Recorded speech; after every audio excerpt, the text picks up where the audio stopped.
Bom dia, queridos. Você está bem, né? Para a honra e glória do nome do Senhor Jesus. Aqui estamos nós. Há uns 6, 8 meses atrás, eu não sei, Natanael e Helena estavam lá em Nova Brasília, de onde vieram, e ainda trouxeram o Rodrigo Irias, o homem que tem um dos abraços mais gostosos de todas as frentes de igreja do Brasil inteiro. Se você quer sentir um abraço de verdade, abraça aquele irmão, era diácono lá conosco e está aqui. E lá o Natanael jogou o laço e nos laçou para a data de hoje. E eu disse para ele assim, tomara que dê certo. E deu, porque eu viajo muito a trabalho, por aquilo que Deus tem para nós enquanto chamado missionário, e deu certo de estar aqui. Então aqui estamos, hoje é dia 14 de dezembro. E para a honra e glória do nome do Senhor Jesus, você tem uma Bíblia, eu acho que ainda tem. Nós estamos na era digital, não tem problema, funciona do mesmo jeito, mas quando carregamos uma Bíblia, somos por ela identificados. Ali vai alguém portando uma Bíblia, levando uma Bíblia e provavelmente deve ser um cristão. Nas manhãs de domingo, por exemplo, alguém indo à igreja, então ela nos identifica. Agora, tomara a Deus. E é sobre isso que vamos falar, de que também sejamos identificados como cristão, mesmo quando não estamos carregando a Bíblia visivelmente, porque tomara a Deus que as pessoas sejam capazes de ler a Bíblia em nós, só por aquilo que vivemos e fazemos. Elas possam, em nome de Jesus, desfrutar da palavra do Senhor ao conviver conosco. Querido, esse livro é o mais lido em todo o mundo, o mais perseguido em todo o mundo, o mais traduzido em todo o mundo, e que as frentes de missões esperam muita gente ainda para poder traduzi-lo para outras linguagens que ainda não possuem.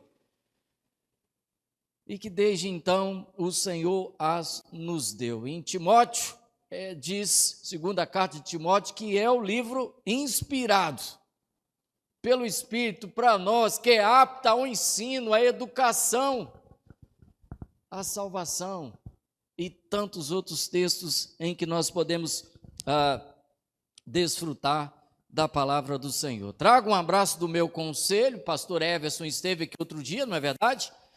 Leninha está ali fazendo sinal que sim, pastor Everson é um caipirão, assim como eu, um homem de Deus, um servo, e ele é o pai do William Douglas, que nessa história de jogar laço, foi o William Douglas que laçou o coração da Natália, que é o filho da Lena e do Natanael. Então, nós temos lá um pedacinho da família Rios com a gente, e uma netinha espetacular que vai cantar hoje à noite na cantata.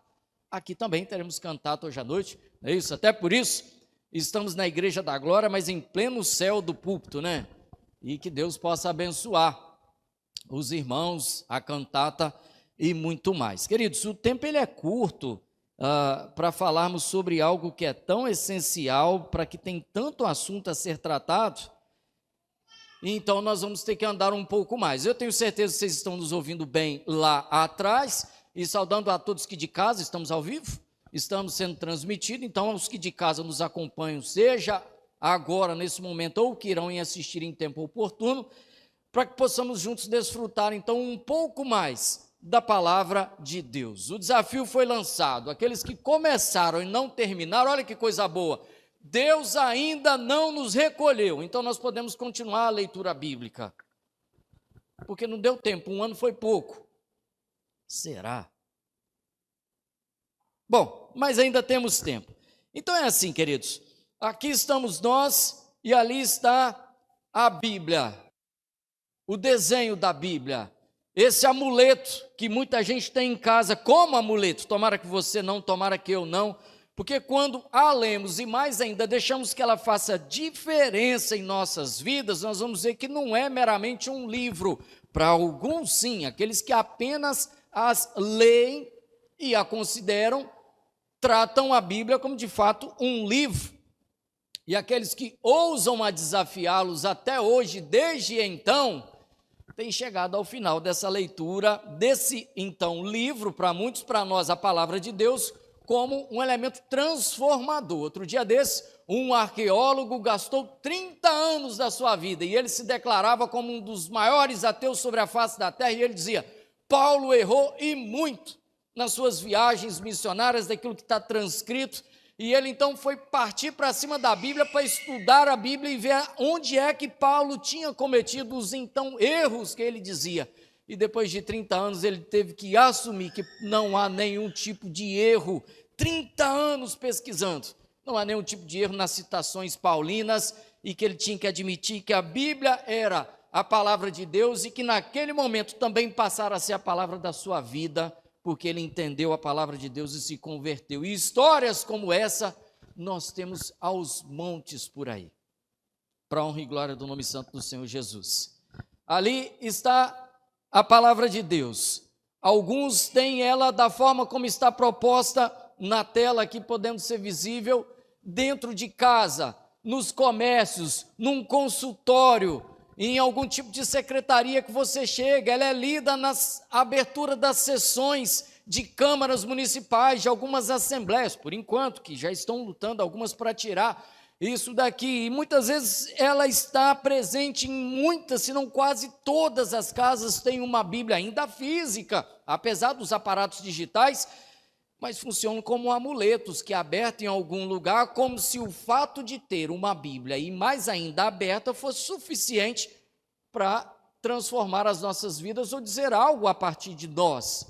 E não é bem assim, nós sabemos. Então, deixa de ser a palavra de Deus quando você não pratica e não crê, passando a adquirir o status apenas de livro.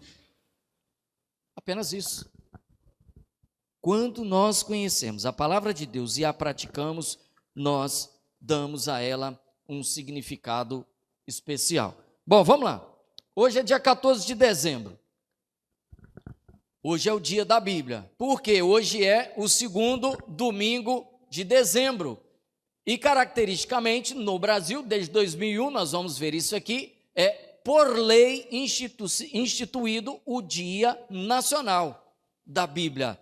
Então, o 14 de dezembro, nesse ano, calhou de ser 14 de dezembro, mas na verdade é o segundo domingo, por conta das questões dominicais. Mas não é somente o 14 de dezembro, também tem o 30 de setembro, que também é o dia da Bíblia. Mas 2 dias, olha, na verdade, quem nos dera todos os dias pudéssemos instituir para nós que esse livro é tão necessário, tão importante para os nossos dias, que todos os dias leremos a Bíblia e será dia de ler a palavra de Deus. Mas para a gente entender esse contexto bem rapidamente, nós vamos a uma parte mais histórica. Em 1549, na Grã-Bretanha, esse dia foi instituído, lá pelos nossos irmãos anglicanos, o dia da Bíblia, 1549, depois ela chegou ao Brasil, 1850, com a chegada dos primeiros missionários por aqui, e por volta do ano de 1948, foi feita a fundação da Sociedade Bíblica do Brasil, SBB. Na sua Bíblia talvez está escrita aí alguma coisa com essa simbologia, e no ano de 2001, está na tela, o número da lei, 10.335, Fernando Henrique Cardoso era o presidente e sancionou no dia 19 de dezembro daquele ano, fica instituído o Dia Nacional da Bíblia, que é o segundo, caracterizando como o segundo domingo de dezembro. Portanto, não é só uma vontade, é uma lei, por enquanto, porque ela pode vir a ser revogada e a calhar pelo rumo em que as coisas vão indo pelo Brasil, tão logo em breve isso pode ser que de fato aconteça. Bom, mas e o 30 de setembro? Vamos entendê-lo também rapidamente? Porque se talvez as suas origens são as minhas origens, e nós vamos falar isso daqui a pouquinho, isso pode ter algum significado, pelo menos de conhecimento. Voltamos um pouquinho atrás, ano de 420, no dia 30 de setembro, morreu Jerônimo, hoje chamado São Jerônimo pela Igreja Católica. E São Jerônimo foi quem traduziu a Bíblia das línguas originais para o latim. Naquela época, mais de 40 anos dedicado de uma vida para poder traduzir para o latim a Bíblia que hoje está na nossa mão em português. Em 1850, mais uma vez, depois disso, isso chegou aqui da mesma forma, fez o mesmo caminho, a história é a mesma, a fundação da SBB também, mas para a Igreja Católica, que ainda no Brasil e eu não sei se o deixará de ser, a julgar pelos passos que estamos andando, ainda são em números os católicos, a maior parte da população brasileira, o dia 30 de setembro, em homenagem a São Jerônimo, é o dia da Bíblia, e não necessariamente o dia de hoje, ainda que a lei diga ser o segundo domingo. Bom, quem foi São Jerônimo? Um pouquinho mais dele, Eusébio Sofrônio, não é muito bonito, mas era o nome. Jerônimo era o nome desse padre que hoje é considerado o padroeiro dos arqueólogos, que era onde ele trabalhava, um arquivista, ele era um bibliotecário, os estudiosos da Bíblia, os tradutores, e lendo, estudando um pouquinho sobre isso, ele foi canonizado, foi entendido como santo, porque dedicou-se a estudar a Bíblia em sua linguagem original e a traduziu para o latim. Então esse homem é um santo, e ele foi então elevado a condições de santo, e hoje é o Santo Jerônimo, em homenagem a São Jerônimo, dia 30 de setembro, que foi o dia da sua morte, lá no ano 420, não é 1420, é no ano 420 da sua morte. Então, até hoje é considerado o dia da Bíblia para os católicos. Isso tem um significado muito profundo. Para alguns que levam as coisas ao pé da letra. É interessante como lemos a Bíblia e muitas vezes, apesar de ser muito clara a Bíblia, nós não aceitamos essa clareza e seguimos aquilo que inculcaram em nossas mentes de uma forma mais cultural, de um jeito que talvez não atingiu os nossos corações, e nós não podemos generalizar, mas essa é uma grande verdade. Eu vou te contar uma história. Enquanto isso, você vai abrindo aí a sua Bíblia no livro de Tiago. Nós vamos chegar lá. Havia um menino, e esse menino tinha ali por volta dos seus 13, 14 anos, estava na igreja católica, fez crisma, andava por lá e culturalmente era levado à igreja todos os domingos, pela manhã principalmente. Então ele era um domingueiro, um dominical, como muitos de nós somos, vamos falar a verdade. Passamos a semana inteira sem vir à igreja, ora por conta do trabalho, ora porque o cansaço não nos deixou vir, e ora também por negligência. Então hoje é domingo, então eu vou à igreja, eu sou um dominiqueiro. E aí a gente vem à igreja, culturalmente, porque hoje é domingo, eu não trabalho, e coisas assim, dessa natureza. E aquele menino criado na igreja católica culturalmente, então todo domingo, por uma questão de cultura patriarcal, que era passada de geração em geração, ele ia para a igreja aos domingos. Só que ele tomou conhecimento sobre a questão do culto aos santos e inculcou aquilo na cabeça, 13, 14 anos, a idade dos meninos aqui, e de repente ele ficou com aquilo pensativo e dizendo, horas, mas se ao ler a Bíblia, eu estou andando, né, meu irmão, vou te dar trabalho, vou ficar mais parado. Se ao ler a Bíblia diz que eu não devo cultuar aos santos, e eu estou aqui convivendo com algo que me faz cultuar aos santos, eu preciso entender essa coisa melhor. E então esse menino se propôs a entender isso. E qual não foi a sua surpresa? Que um domingo de manhã, sentado num banco de igreja como esse, igreja católica, foi feita uma leitura bíblica, da Bíblia, de fato, abriu-se a Bíblia e leu que falava sobre a questão de não cultuar aos santos. E aí aquele menino do banco disse, agora eu vou saber a minha resposta sobre, afinal de contas, devo ou não devo? Porque a Bíblia fala que não, mas está sendo oferecido entre os bancos, entre as missas e assim por diante. E qual não foi o seu desaponto naquele dia, naquela manhã, quando ao final da leitura, o padre apenas disse, Deus seja louvado, e começaram a cantar uma música e nada foi explicado. Aí que ele se inquietou de verdade e foi ler a Bíblia. E ao ler a Bíblia, ele encontrou Tiago 2,19. Aquele menino era eu, aquele menino sou eu.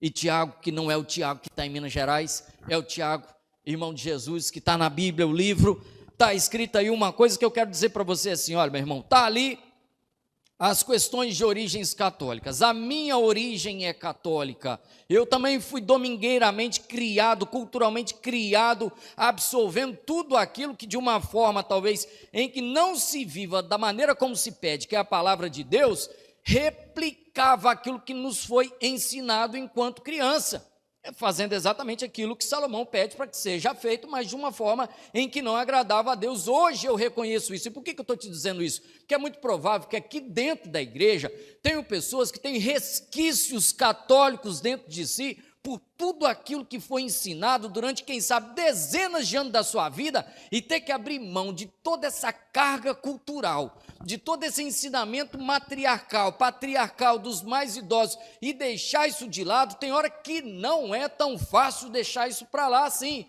mas se a palavra de Deus está dizendo que é. E sabe o que está escrito em Tiago 2,19? Crês tu, e aquele menino com 13 para 14 anos, e era eu aquele menino, encontrou esse versículo e falou assim: agora eu entendi. Crês tu que Deus é um só? Está escrito aí se você quiser ler. Então ele diz: fazes bem, porque até quem crê, os demônios creem, mais do que isso, eles tremem. Então a minha cabeça naquela hora queria entender por que eu estou aqui. A Bíblia fala que eu não devo adorar a santos, a ídolos, mas está sendo oferecido, e ao encontrar com esse versículo, até os demônios creem que só há um Deus, o Supremo Pontífice, aquele que diz assim, ó: eu sou o caminho, a verdade e a vida, e ninguém vai ao Pai se não for por mim. Ou seja, ele é a suprema ponte, não tem outro caminho. Mas ainda assim, a carga cultural e religiosa católica diz que o Supremo Pontífice é o Papa, que no bom italiano, latim significa pai, que é o mesmo significado de padre, que também é pai. E que agora o atual padre diz que Maria não é quem faz as nossas intercessões aos céus, e que os católicos deram prova fiéis de que é melhor, mais forte, seguir aquilo que é culturalmente imputado em nós, do que necessariamente aquilo que é ensinado, porque muitos ignoraram aquilo que até para eles, o Supremo Pontífice, que na verdade deveria ser Jesus e que foi colocado na figura papal, eles não estão seguindo isso e continuam. E eu li sobre isso, eu observei comportamentos sobre isso, assisti vídeos sobre isso, de que alguns não concordam com o atual Papa, que é considerado o Supremo Pontífice, quando diz que Maria não é a intercessora dos nossos pedidos. Então eles preferem ficar com o pedido de Maria, né, naquela linguagem que dizia um mantra, uma chave dizendo: peça à mãe que o filho atende. Irmãos, com 13 para 14 anos, o que me veio na cabeça foi o seguinte: olha, entre ficar nessa igreja com aquilo que está me sendo oferecido e com a palavra de Deus, eu prefiro a palavra de Deus. E ali eu entendi que não era o meu lugar a igreja católica. Apesar de usar a Bíblia, ela ali não era tido como de fato o que se devia, o que se fazia. Então essa é uma palavra poderosa, esse livro ele é poderoso para a transformação de vidas, e eu estou te dando um exemplo daquilo que aconteceu comigo, e tomara a Deus que também contigo e com a sua família. Mas falta falar sobre alguém aqui nesse contexto bíblico. Que é quem? Que é quem? Nós estamos na escola dominical, fica à vontade se você quiser participar. Tem uma figura bíblica, um personagem que é importantíssimo e que provavelmente está aí na sua mão agora, ou na sua mesa, ou em casa, e que você já leu essa semana e que leu o ano inteiro sobre os seus trabalhos. Que é quem? Um personagem, um homem, um padre da igreja reformada holandesa, que na verdade essa expressão padre era muito mais coloquial ao presbítero do qual ele era, já que a linguagem da origem, padre, presbítero, tem a mesmo radical, vem desse sentido, mas ele era protestante. Está aqui, ó. Opa, é para cá. Não passou, irmão. Vitor, socorre aí. Ó a figura dele ali, ó. Aí, Vitor. Você conhece? Rosto meio enrugado, português, Torre dos Tavares era a sua cidade, uma casa pequenininha que está lá até hoje, de 1640 e alguma coisa a mais, e que eu tive o prazer de quase chegar à casa dele, que está intacta, como um museu da Bíblia. João Ferreira de Almeida, aquele que estudou a Bíblia considerando os escritos originais, e também está escrito ali, de outras línguas, como espanhol, francês e o italiano, e traduziu para o português. Então você tem uma Bíblia revista, atualizada ou corrigida na sua mão, que foi uma tradução do nosso querido irmão presbítero João Ferreira de Almeida. Almeida corrigida, Almeida atualizada. É importantíssimo, Deus usou a vida daquele homem que não chegou a ver a publicação da Bíblia inteira traduzida em português, porque morreu antes de que as revisões pudessem ser feitas até a sua publicação. Um português, na ocasião. E nós somos abençoados ricamente pela vida desse homem até os dias de hoje, que é a Bíblia que nós temos nas mãos. Rapidamente, é para lá de cá. Vamos lá. Eu gosto dessa citação do pastor Hernandes. A Bíblia é o livro dos livros. Quando você entende e estuda sobre a questão das publicações literárias, a gente entende sobre isso. Que foi concebido nos céus, nascido na terra, odiado pelo inferno. Então ela é poderosa. E pregado pela igreja. Quem é a igreja? És tu, sou eu. Então esse é o nosso papel. Franz cantou bonito, hein? Então vamos lá. A gente fala muito desse salmo, e olha o que ele diz para nós, o 119, talvez o 105, a igreja pode até ser que o saiba de cor. Pode abrir aí, por gentileza. Salmo 119, versículo 105. Quem fala? Lâmpada. Opa, o que uma lâmpada faz? Clareia. Uma lâmpada traz luz. Então imagina que você está no escuro e alguém acende uma lâmpada e você então passa a ver o que tem à sua volta. É nesse contexto que nós vamos, no Salmo 119, versículo 105. Vamos lá, toda a igreja, num bom tom, hein? Juntos, uníssonos, vamos lá. Lâmpada aos pés é a tua palavra, e luz para os meus caminhos. A palavra de Deus fala que nós somos luz, vós sois a luz. E luz foi chamado para iluminar trevas. Isso é importante ser compreendido. Não vamos discutir isso aqui agora, mas Salmo 105 nos traz essa leitura que nós conhecemos de cor. A palavra de Deus ilumina o nosso caminho, ela é luz para os meus pés, é lâmpada para o nosso caminho. Então nós sabemos onde temos que andar, porque não estamos andando a esmo, e enxergamos e sabemos por onde temos que passar. Um pouco mais, o versículo 140 agora. Estava lendo essa semana, viu, Tanael, lá com o Benzinho. Meu filho, de 8 anos, a gente estava lendo e ele falou assim, caiu para ele, né? Eu leio um capítulo, ele o outro. Papai, esse aqui é muito grande. Salmo 119, são muitos versículos. Então nós dividimos e fomos lendo juntos. E aí fomos lendo isso aqui e falei, puxa, olha que legal, puríssima. É a primeira palavra que está escrito no versículo 140, puríssima. Irmãos, puríssima é a tua palavra, por isso o teu servo a estima. Estimar é querer algo profundamente. Estimar é algo tão forte que se um desafio como esse, vamos ler a palavra de Deus durante o próximo ano, for compreendido de fato, e nós entendemos que a palavra de Deus ela é tão puríssima, nós vamos ler então a palavra de Deus mais uma vez, e vamos meditar sobre ela. Puríssima é a tua palavra, por isso o teu servo a estima. O Sofrônio Jerônimo fez a Vulgata, que é a língua em latim, a Bíblia em latim, considerada pela Igreja Católica como a única fonte puríssima da palavra de Deus. E qualquer outra versão não se aplica esse puríssima. Inclusive cantamos a música errada aqui das crianças, se formos considerar isso, porque não são 66, são 73 livros na Bíblia Católica.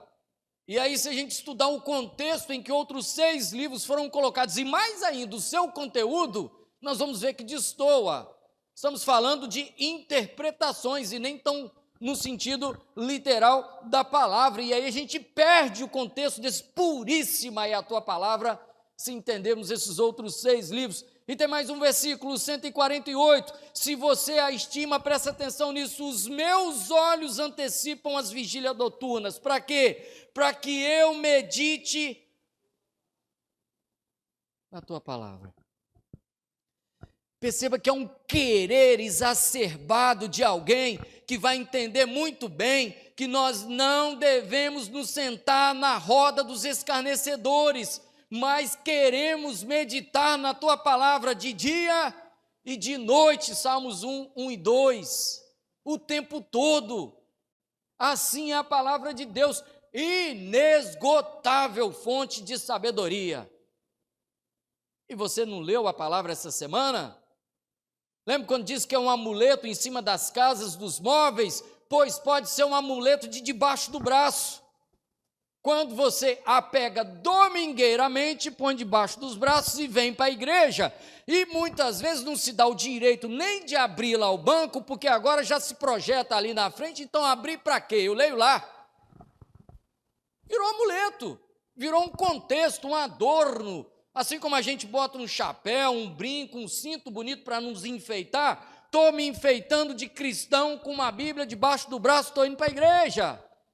Amuleto, peça de um figurino, não necessariamente de alguém transformado. Tomara que não. E é nesse contexto que eu vou te convidar para a gente voltar ao livro de Tiago. Estava aberto aí, mantém. Para que possamos ler um pouco mais sobre esse contexto. Em que ano Tiago foi escrito, irmãos? Alguém sabe? O contexto, não necessariamente o ano.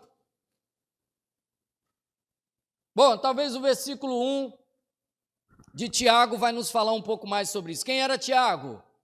Irmão próprio de Jesus.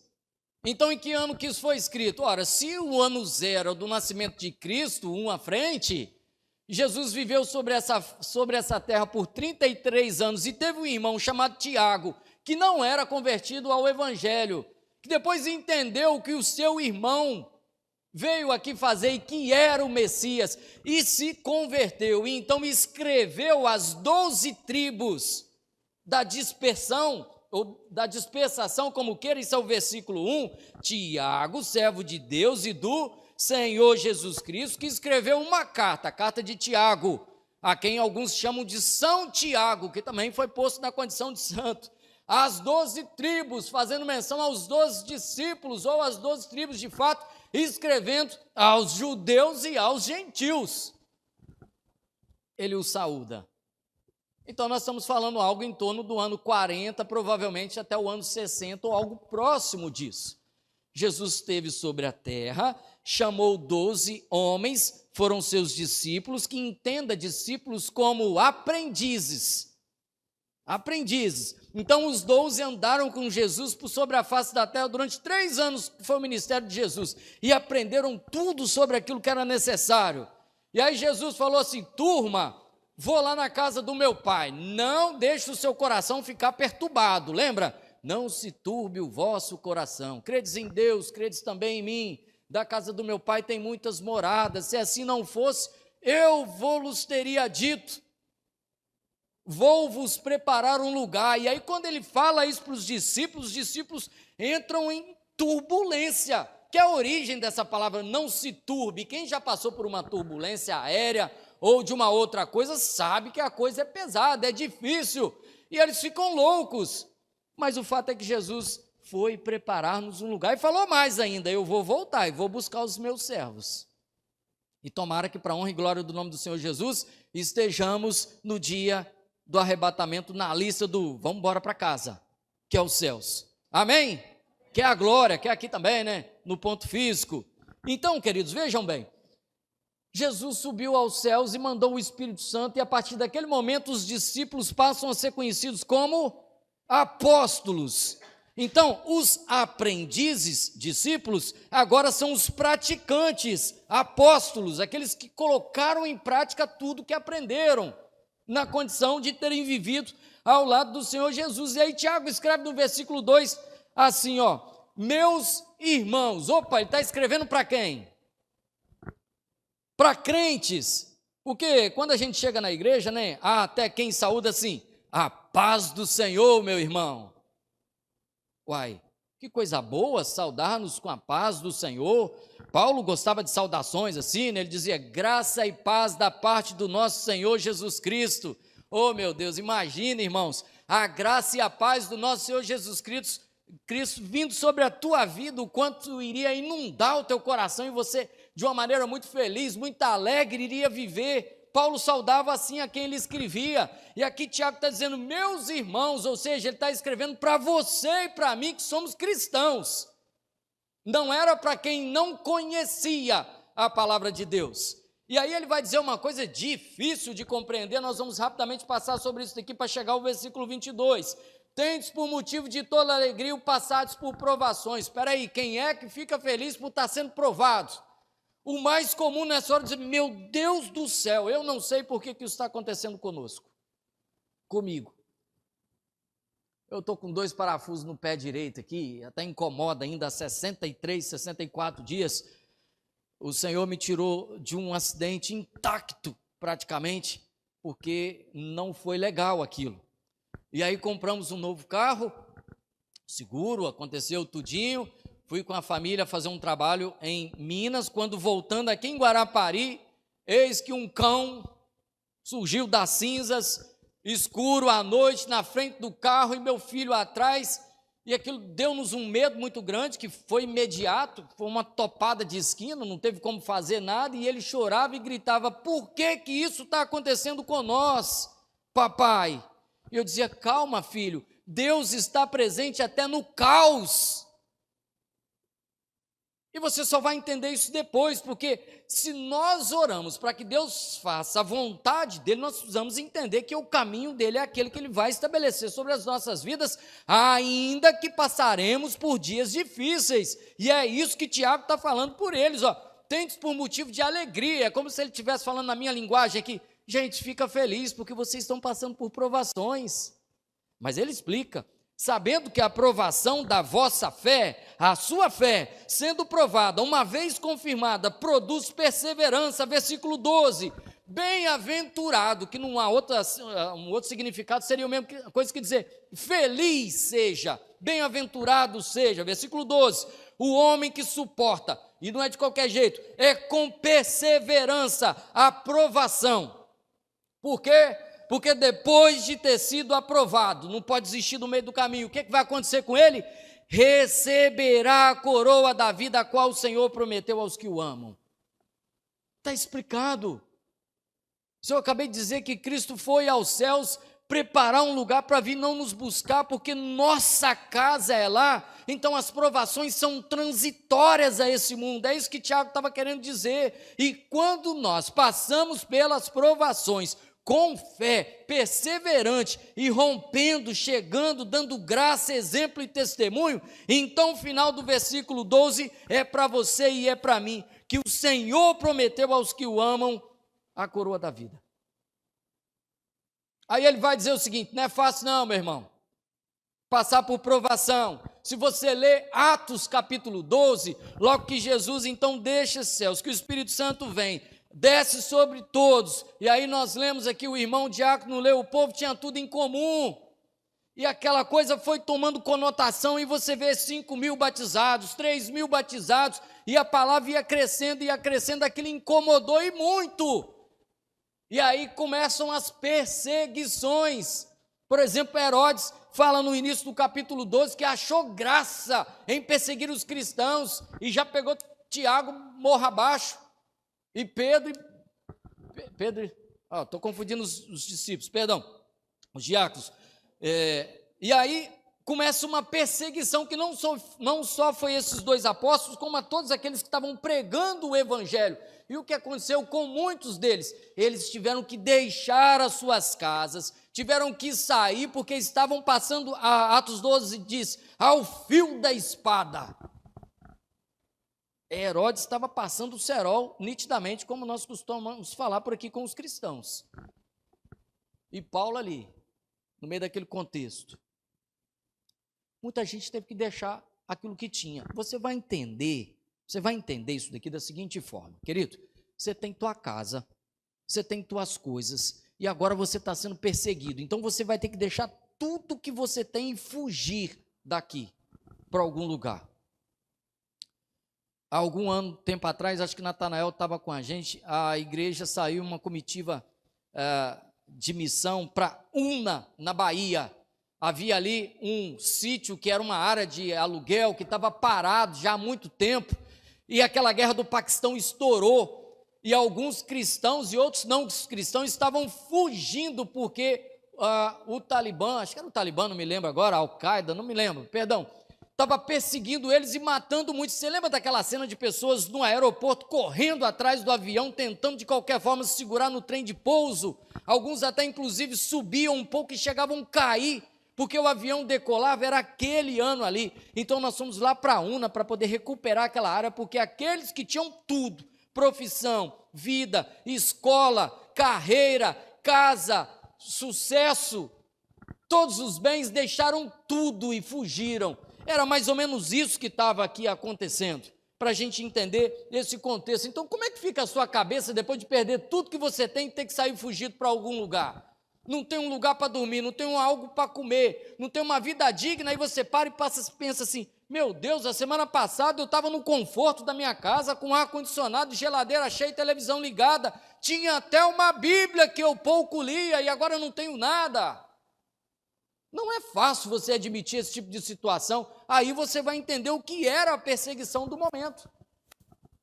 Então ele vai dizer assim, vocês vão precisar de sabedoria, a partir do versículo 5. Então, sejam sábios. E se você quer sabedoria, versículo 5, peça a Deus que todos dá liberalmente e nada lhes improperá e ser-lhe-á concedido. Agora tem um segredo, não é só pedir de qualquer jeito, é pedir como, hein? Versículo 6, peça porém com fé. E Deus sonda os nossos corações e sabe o tamanho da nossa fé. Tanto é que algumas vezes ele disse, a tua fé te salvou. Não se via, mas ele sabia, ele sentia, ele conhece o nosso interior. Então peça a Deus sabedoria com fé. O versículo 7, não suponha que alguém que não pedir com fé alcançará o Senhor alguma coisa. Então eles eram perseguidos, deixaram tudo, saíram de suas casas, estavam passando por momentos difíceis, provações, e isso mexe com as nossas condições. Então ele vai descrever que isso são circunstâncias terrenas, pertencem a esse mundo. E ele explica a origem do pecado e a origem do bem. E chega até o versículo 19, que é para onde nós vamos ler a partir de agora.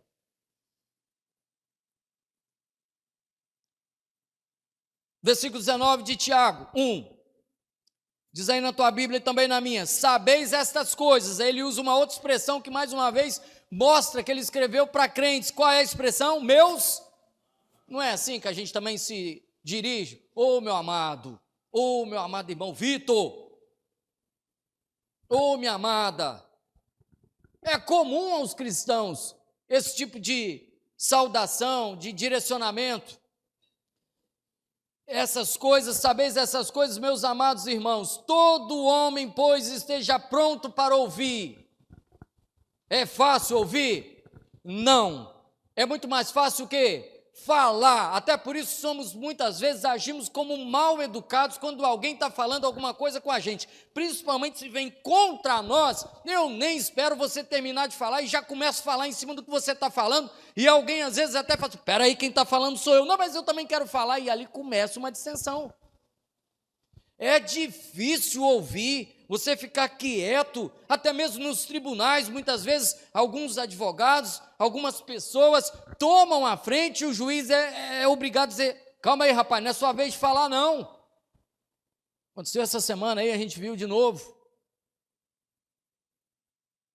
Não é fácil ouvir, e quando você não escuta, você não está pronto para agir, porque você age de maneira precipitada. O que a Bíblia fala sobre agir precipitado é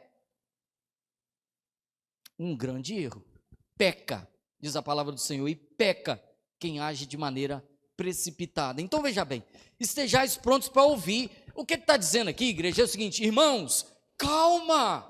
Imagina o tamanho da turbulência que eles estavam vivendo, perseguidos, perderam tudo, não sabiam o que estavam fazendo. Olha, vocês vão precisar de sabedoria, eu estou aqui para dizer para vocês, calma, ouçam, Calma, pelo menos escutam o que eu estou dizendo, esteja pronto para ouvir, tardio para falar e mais ainda, tardio para se irar. Fala a verdade, alguém irado demonstra a graça de Deus? Demonstra que é um cristão? Já viu alguém que irado, cheio de raiva, profere algumas palavras, faz alguns atos e fala assim, isso é Cristo em mim? Sabe onde isso acontece muitas vezes? Tanael, a gente falava disso aqui, muitas vezes no trânsito. Ah, Jesus, houve uma situação, quase bateu, Deus deu o livramento, não bateu.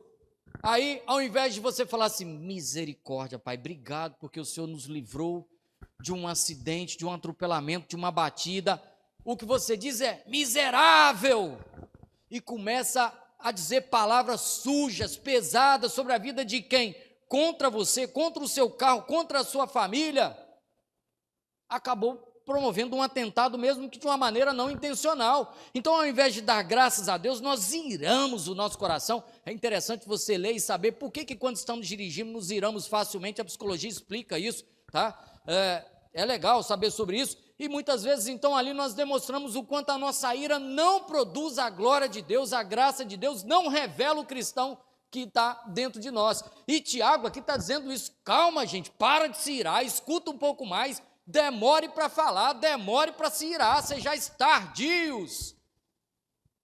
Cristão, você viu? Meus amados, meus irmãos, ele está falando para crente, ele está falando para nós, olha o que essa palavra faz conosco quando ela é poderosa, versículo 20, como ela é poderosa, porque a ira do homem não produz a justiça de Deus. Aqui em Vila Velha, naquela região de Pau, acho que não é Paú, Santo Torquato, tem uma linha de trem, meu irmão estava com o meu carro, uma ocasião veio aqui em Vila Velha, aí tem uma linha de trem, e no que ele foi passar, ele deu uma parada, veio um homem, bateu atrás dele, levemente. Naquela época a polícia ainda levava para delegacia para fazer boletim de ocorrência. Hoje, mas nem que você olhe de joelho, a não ser que seja mesmo com muita fé, que alguém aparece lá para poder fazer alguma coisa, tu tem que se virar no digital. E a polícia foi lá, levou todo mundo para a delegacia, vamos fazer o boletim de ocorrência. E aquele homem quando bateu, meu irmão relatou, saiu do carro, seu burro, foi a primeira expressão dele, e dali para lá só foi piorando, como é que você para aqui, você não sabe dirigir, e foi proferindo, cheio de raiva, cheio de ira, cheio de unhas, cheio de garras, para cima dele, falando, vamos para a delegacia, e meu irmão, eu costumo dizer que, o homem inventou a paz, a quietude, a tranquilidade, que sujeito parece baiano é sossegado, modo de falar, ama os baianos, ama a Bahia, sossegado, meu irmão, tranquilo. Lá vai o escrivão, nome do senhor, idade, profissão, pastor. Aí foi no outro, fez tudinho, tá lá, tá discutindo, a coisa acalmou, o homenzinho chegou ali e falou assim, o senhor é pastor? O que estava dirigindo o carro e bateu atrás dele? Sim, sou pastor. Ô meu irmão, me perdoe, eu sou diácono de igreja. Que vergonha. Ele falou com o meu irmão, que vergonha que eu tô. Pela quantidade de nomes que irado, porque ele não foi tardio, ele não soube ouvir, ele não quis saber, irado. A ira não produz aquilo que nós somos enquanto representantes de Cristo. Então, queridos irmãos, estamos passando por dificuldade, calma, lembre-se que você tem que dar testemunho nessas horas. Versículo 21, portanto, deixe de lado, despojando, largando para trás, fazendo com que não te pertença mais, é a palavra despojar, é largar, deixar de lado, de toda a impureza, ou seja, peraí, ele está falando para cristãos, agora ele está falando, deixa para trás a impureza que está aí em você, ora, mas a palavra de Deus não é puríssima, nós acabamos de ler no versículo 140 do Salmo 119, e se a palavra de Deus está em nós, como é que alguém vai olhar para nós e nos ver impuros? Não condiz uma coisa com a outra. Meninas, eu também estou falando para vocês. A palavra de Deus, meninos, também está falando para vocês. Irmãos, você que veio aqui já há muitos anos, que está aqui há pouco tempo, está há muito tempo, está aqui de passagem, a palavra está falando para vocês. de que ainda estando aqui há mais ou menos tempo, ainda lendo a Bíblia o ano inteiro, uma vez toda ou menos que seja, ainda assim há coisas dentro de nós que não é boa. E agora, olha a expressão que ele usa, não é só deixar de lado a impureza, ele fala assim, despojando, deixando de lado toda a impureza e acúmulo. Acúmulo é quando você varre a sujeira e junta ela num canto, então está tudo acumulado. E sabe o que estava acumulado aqui dentro daquele povo, que talvez seja o mesmo que nós? A maldade. Está aí, ó, deixando de lado a impureza e o acúmulo de maldade. Vixe! Crentes, ele escreveu para os crentes que estavam sendo perseguidos, passando por problemas, então havia acúmulo de maldades e impureza. Ele está falando, larga isso de lado, isso não desenha a figura de um cristão autêntico. E então ele vai dizer, acolher, meu irmão, é receber, fazer chegar para perto de si, quem sabe abraçar, de tal maneira que quem de longe está vendo você acolher, vai enxergar uma coisa só. Então ele está falando, olha, acolher, e não é de qualquer jeito, é com calma, é com mansidão, está na palavra. O que, hein? O que é para acolher e o que é para acolher com mansidão? O que, igreja?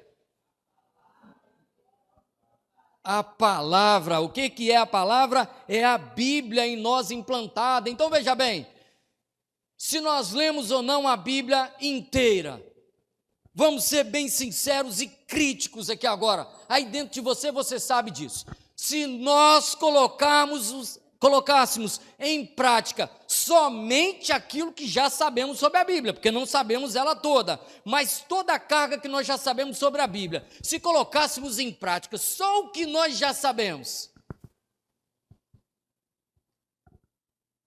não ia ter quem não entendesse que você era um cristãozão assim daquele... Jesus está feliz com você no dia a dia. Só se colocássemos em prática aquilo que já sabemos sobre a palavra de Deus. Então ele fala assim, acolhei com mansidão a palavra em vós implantada, a qual ela é poderosa para salvar a vossa alma. Ele até os lembra sobre isso. E aí chegamos ao versículo 22 do livro de Tiago. Nós vamos ler, vai ser em bom tom, em boa voz, a igreja inteira e de uma forma conjunta. Então prepara aí que nós vamos ler a partir de agora. Acho que a sua versão é igual à minha. Vamos projetar lá 1:22 para ver se é isso? Acho que sim. Vamos lá? Junto comigo, hein? Tornai-vos...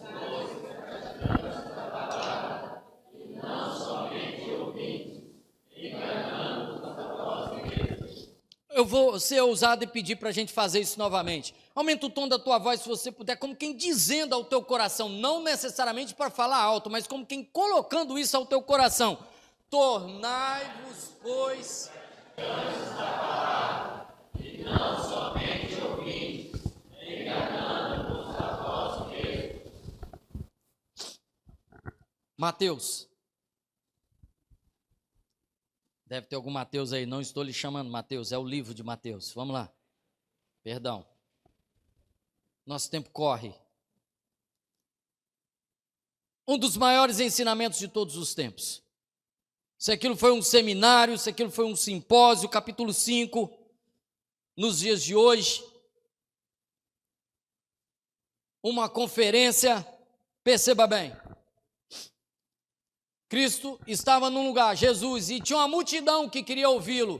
Então ele subiu no alto de um morro para que ficasse mais visivelmente e pudesse falar com mais facilidade à multidão. Então ali era um pequeno monte, e nós conhecemos essa passagem como o Sermão do Monte, que começa no capítulo 5 e fala sobre quem é feliz, as boas aventuranças. Depois ele vai dizer, olha, você e eu somos o sal da terra. Mas sal tem que ter sabor, que se não tiver, não serve para nada. Isso é para você e para mim.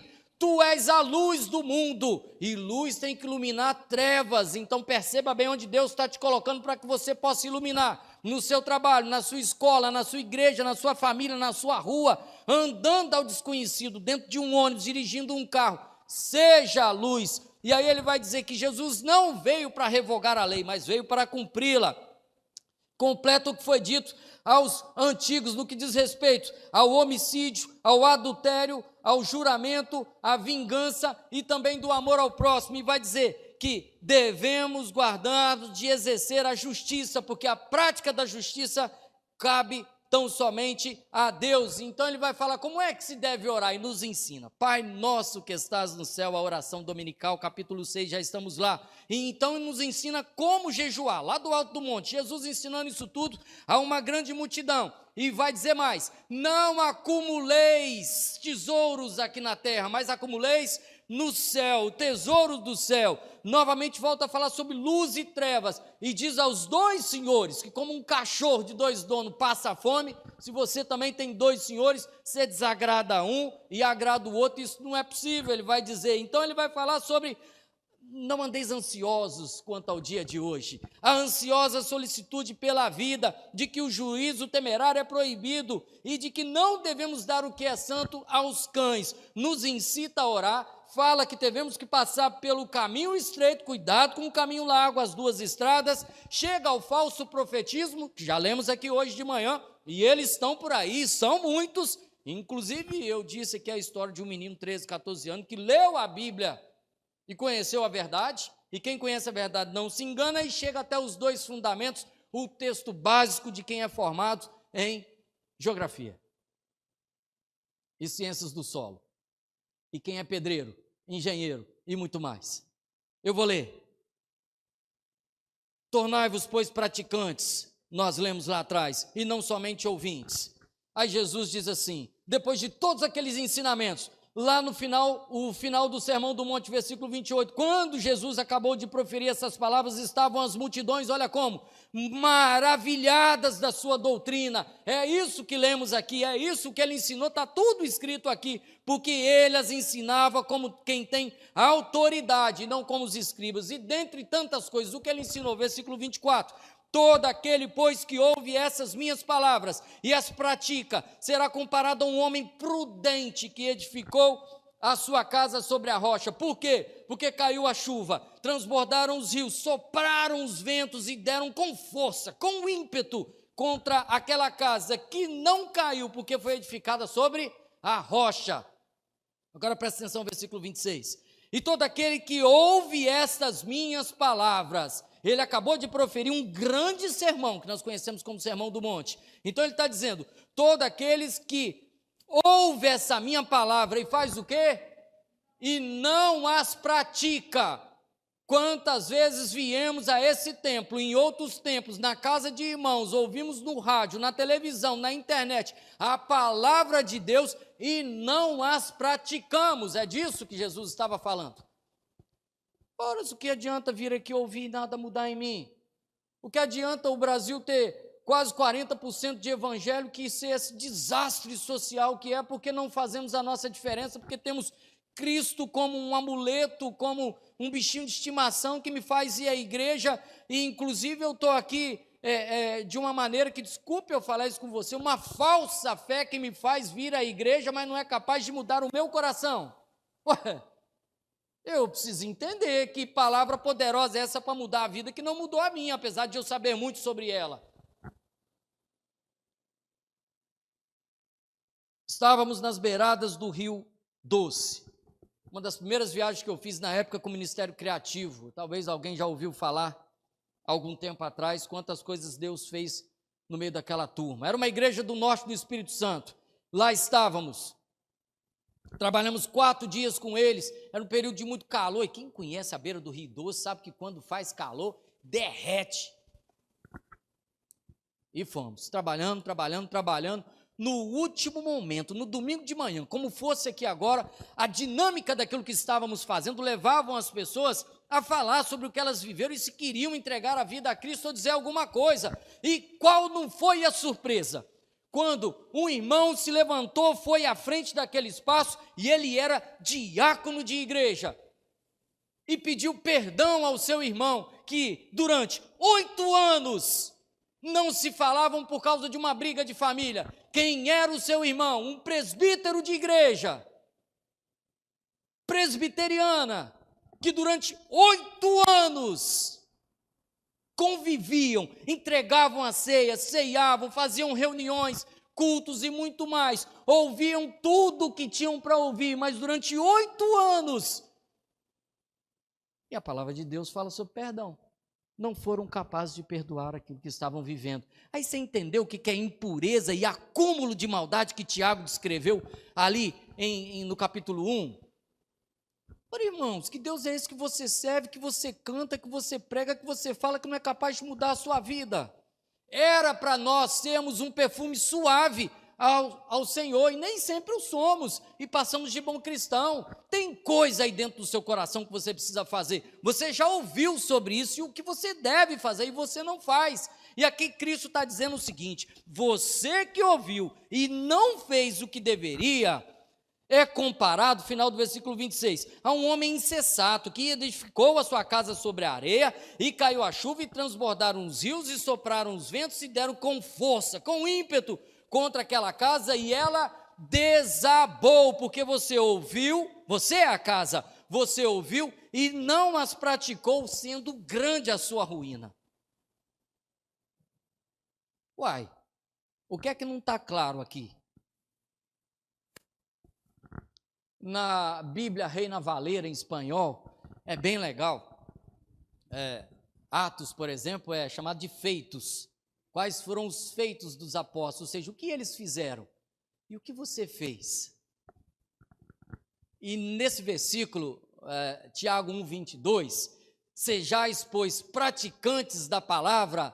A Reina Valera traz uma interpretação dizendo o seguinte: sejais, pois, fazedores da palavra. É tu que faz ela acontecer quando você vive os seus dias. Você está começando a entender, como eu disse assim, olha, às vezes a Bíblia nem está debaixo dos nossos braços, mas por conviver conosco, quando colocamos em prática aquilo que conhecemos da palavra de Deus no nosso dia a dia, as pessoas são capazes de ler versículos, trechos, partes da Bíblia em nós, só por conviver conosco.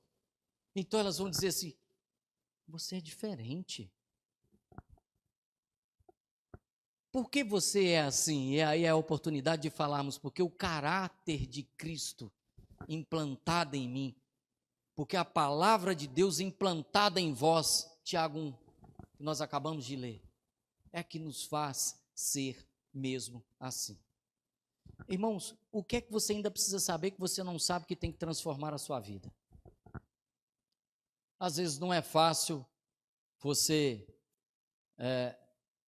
ser cristão. Eu quero te mostrar esse vídeo.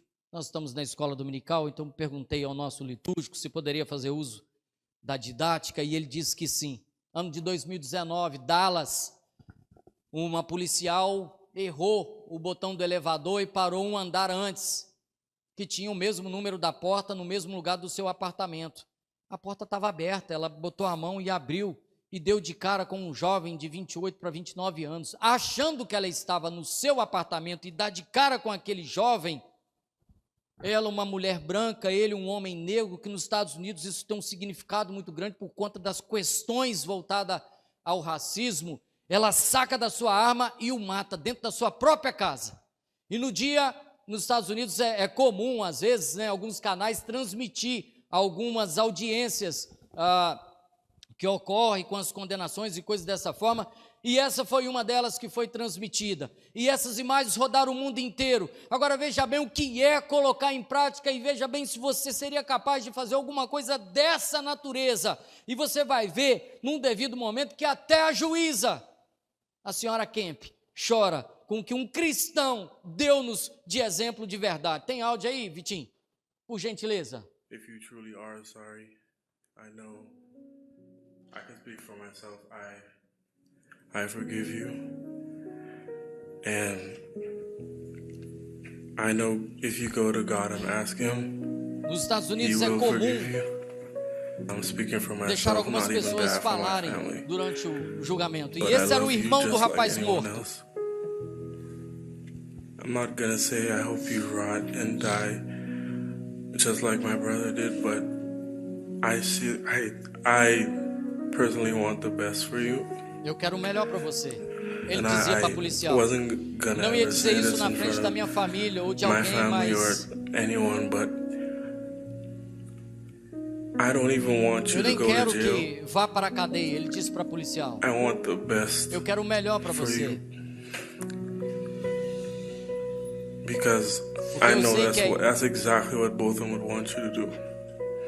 And the best would be give your life to Christ. Again, I love you as a person, and I don't wish anything bad on you.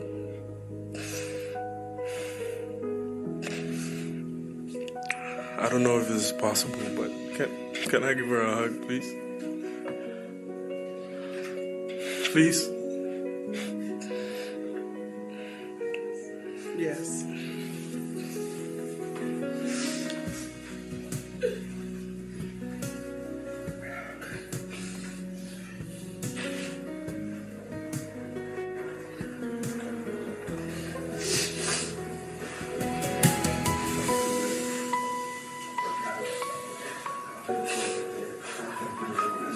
Pediam 28 anos de condenação, a idade do jovem deram 10. As ruas fizeram um grande tumulto, dizendo que era impossível que aquilo fosse daquela forma, mas no mesmo momento em que a rua daquela cidade, em Dallas, nos Estados Unidos, questionava aquilo tudo, na igreja onde eles se reuniram e foram criados, já estamos terminando, irmãos, o pai desse jovem, o Bottom, dizia o seguinte: que ela encontre a Cristo, nós não a condenamos, nós queremos amá-la e nós a perdoamos. Não é fácil ser cristão, quem disse foi que seria fácil? Ter que perdoar alguém não é fácil. Ter que assumir uma postura de menor e o outro maior, de mesmo não estando errado, considerar o outro superior, não é fácil ser cristão, mas a palavra é: sejai-vos, pois, praticante da palavra de Deus. Então eu quero encerrar aqui essa manhã falando para você a seguinte questão: o que é que você faz da sua vida? Me permita configurar. Se você é porteiro, você abre portas. E se você está ali do lado de uma porta, alguém vai passar e você não abre a porta, você não fez diferença nenhuma para aquela pessoa. Se você é um motorista de carro, caminhão, aplicativo, seja o que for, mas você não dirige, que diferença faz ter um carro e o que você mudaria na vida de alguém? Se você é um profissional da contabilidade, mas não lança números, não faz planilhas, não informa nada ao sistema, o que você mudou na vida de ninguém por não aplicar a sua profissão? Se você é médico e não medica ninguém, não cuida de ninguém, alguém está sofrendo e você não dá a mínima, você não cuida daquela pessoa, porque você não quis cuidar simplesmente por ignorar a sua dor e não é comigo e está tudo bem. Que diferença você vê na vida dessa pessoa? Nenhuma. Então me permita fazer a seguinte pergunta: se você é cristão, o seu papel é pregar o evangelho e você não prega, que diferença você está fazendo na vida de alguém? Se você não pratica a sua fé, a fé sem obras é morta, e a obra que está se falando aí no capítulo 2 em diante, é exatamente a prática da fé, o exercício da fé, que nós precisamos praticar. O que você tem mudado na vida de alguém se você não coloca em prática a palavra de Deus? Absolutamente nada. Então veja bem, se lá no seu trabalho você não gosta que as pessoas vão para lá para bagunçar o seu ambiente de trabalho, horas, porque as pessoas chegam lá descompromissadas. Por que você permitiria, ou você, pior ainda, faria vir à igreja para tumultuar também o culto, no sentido de muitas vezes, ao invés de fazer aquilo que devia, faz o que quer e causa um transtorno, uma bagunça enorme na comunidade cristã, por não colocar em prática aquilo que deveria ser. Os exemplos são muitos, as coisas são muitas que nós poderíamos fazer aqui, mas não fizemos. Meu irmão, se você pega uma faca para cortar e ela não tem corte, ela está redonda, você vai deixá-la de lado, ela não presta. Para que presta um cristão que não prega o evangelho? Para que presta um cristão que não vive o evangelho, que não pratica o evangelho? É sobre isso que Tiago está escrevendo para nós. Ele está dizendo: nós passamos por provações, por dificuldades, por problemas, mas isso não é motivo de iracundos despejar ódio, maldade na vida de alguém. Jesus, quando tipificou a passagem de um homem que via de Samaria, que era tido entre o povo alguém impuro, ele diz assim, olha, viu um pastor, um padre, quem o queira, viu um homem ali machucado, e ele passou a largo, ele deu a volta. O que se espera de um cristão não é isso. E depois veio alguém envolvido na área da música, que canta aqui na frente, que até confunde achando que os verdadeiros adoradores é cantar, quando esquece que na verdade é viver o evangelho no dia a dia, não é só cantar, é cantar também. Então aquele levita viu o homem ali, coitado, moribundo, machucado, e também passou a largo, tanto o sacerdote quanto o levita, homens de igreja, mas aí veio um que ninguém dava nada por ele, veio um que era considerado impuro, e ajudou o homem ali machucado. Quem é que agiu corretamente? Jesus tipifica isso dizendo, olha, a bondade está dentro do seu coração, e nós só conhecemos a bondade quando você a pratica. O amar só vira amor quando você pratica.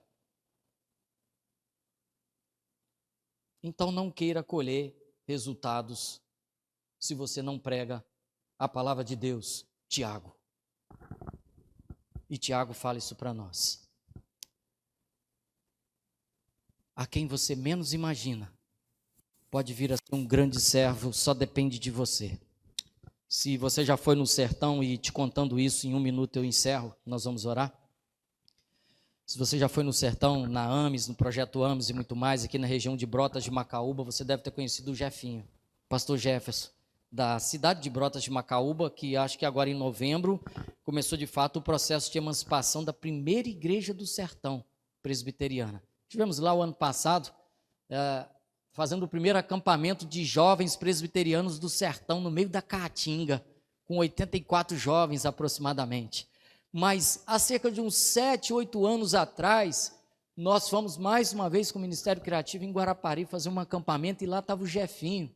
O Jefinho e o Éder saíram de casa, eles frequentavam a igreja como muitos de nós, mas não levavam a coisa séria não, eram dominicalmente, vinham à igreja, sabe, pegava a Bíblia, colocava assim debaixo do braço, e eles falaram assim, vamos no acampamento para zoar? Vamos. E eles foram para zoar.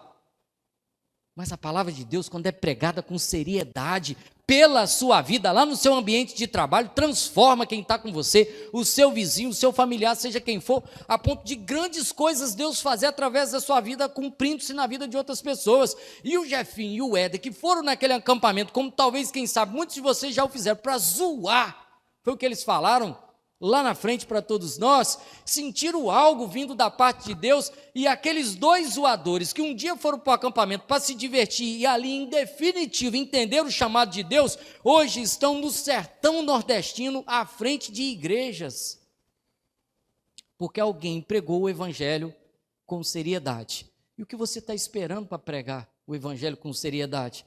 Talvez é alguém que convive com você o tempo inteiro, que vê a sua ira, que vê a sua maledicência, que vê a sua boca suja, que vê o seu modo errado de agir e não conhece Cristo através da sua vida. O que pensar sobre um cristão que não prega o evangelho? Nós cantamos, nós somos forasteiros aqui, em terra estranha estamos e temos uma missão para cumprir: pregar o arrependimento dos pecados e o convencimento de Deus. Não é assim que cantamos? É a mensagem que vos dou, trazida do alto céus, reconciliai-vos já. Não é nesse caminho? Cantamos e não vivemos? Será que é assim? Eu quero crer que não. Meus irmãos, sejai-vos, pois, praticantes da palavra e não somente ouvintes. Talvez você já ouviu muitas vezes, até mesmo a mesma palavra mais de uma vez e ainda não as pratica. Então, no dia da Bíblia, o 14 de dezembro de 2025, a palavra que trago é essa mesma palavra que transformou a minha vida e me tirou de um tipo de vida culturalmente implantada em mim e me colocou a andar por aí. Isso é uma outra história, né? Brasil afora, nascido na Ilha de Vitória, na Promat, zero vida rural para ir mexer com bois. Brasil afora é um chamado que Deus tem para cada um de nós, e tomara que você encontre o seu no lugar onde você está. Hoje o meu trabalho é o meu campo missionário, e o seu também pode ser, porque onde você estiver, se você for um missionário, você prega a palavra de Deus. Amém?